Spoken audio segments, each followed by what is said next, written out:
Kumusta mga kadayo? Welcome back po sa aking YouTube channel. Galing po kami sa isang handaan at meron akong tinake out kanina doon na pwede pang pakinabangan. Tara mga kadayo, lutuin natin yung aking inuwi na hapunan namin. Ito mga kadayo, meron pa kasi mga laman-laman yung kabiyak ng yung bungo ng baboy ayan. Andiyan po yung mata niya, tapos may mga laman-laman pa konti. Ang gagawin ko po dito mga kadayo, ipapakulo ko po siya hanggang sa matanggal po lahat yung mga laman na nakakapit dyan.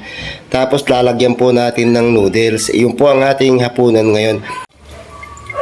At nandito na nga tayo mga kadayo dito sa kaldero. Ayan, nilinis ko na po siya. Ang gagawin po natin, ilalagay ko lang po yung mga biniyak-biyak kong bungo ng baboy Ayan, lalagay natin ganyan.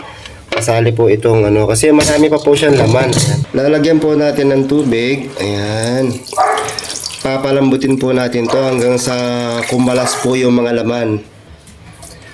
Ang gusto po natin mangyari dito, mapalambot siya ng husto Ayan. Tapos mamaya po pag yung malambot na siya, lalagyan po natin ng noodles. Ito po yung ating hapunan. Ayan, napakasarap po ng ating hapunan, Ayan. Tapos, tatakpan na po natin. Antayin po natin siyang kumulo hanggang sa maghiwalay po yung mga laman-laman doon sa bungo ng baboy. Yan po yung ating hapunan ngayon. Ganda ng kaldero namin, Ayan, mamaya po, bibili muna tayo ng noodles para ilalagay natin dyan. Bibili ako ng Lucky Meat Chicken. Magkano isa tayo Lucky Meat Chicken? 11? 11 pesos? Dalawa tayo, dalawang Lucky Meat Chicken. Dalawang Lucky Meat Chicken. Ayan, ito po ang hapunan namin. Meron na tayong dalawang Lucky Meat Chicken dito.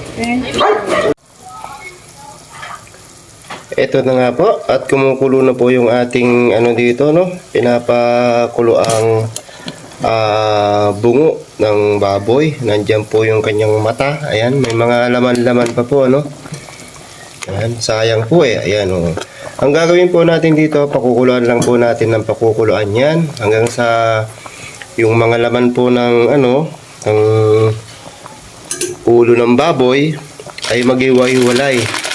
Bago mamaya-maya po ay lalagyan po natin ng dalawang noodles. Ayan. Ayan po. Kumukulo na po yung ating malambot na po yung ating pinakuloan kaninang bungo ng baboy na may mga laman-laman. Sayang kasi pag hindi nakuha natin yung ito, ilalagay na natin yung yung seasoning natin. Ayan, ito po yung aming masarap na hapunan ngayon, Ayan, dalawang po natin ilalagay. Hindi na po natin kailangan timplahan to. Kasi na po yan, may timpla na po yung ating, ayan, kung makikita nyo, Ayan napakasarap naman na sabaw to, ayan lalagay na natin yan.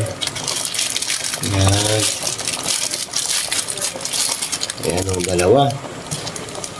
Yung natitira pa, sayang. Ayan Ang gagawin po natin dyan, palalambutin po natin yung ating noodles. At mamaya-maya kakain na po tayo. Takpan lang po natin hanggang lumambot po yung ating noodles. Mamaya kakain na po tayo.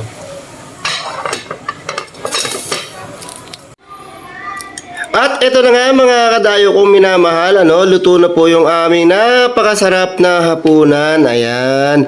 Ito po yung bungo ng baboy at may mga laman-laman pa. Sayang naman. Nilagyan ko po ng noodles. Ayan. At kain na po tayo mga kadayo. Ayan, ang sarap po ng ating hapunan. Salamat po sa panonood. Ayan, salamat po sa suporta. God bless us all po. Hanggang sa muling video po natin.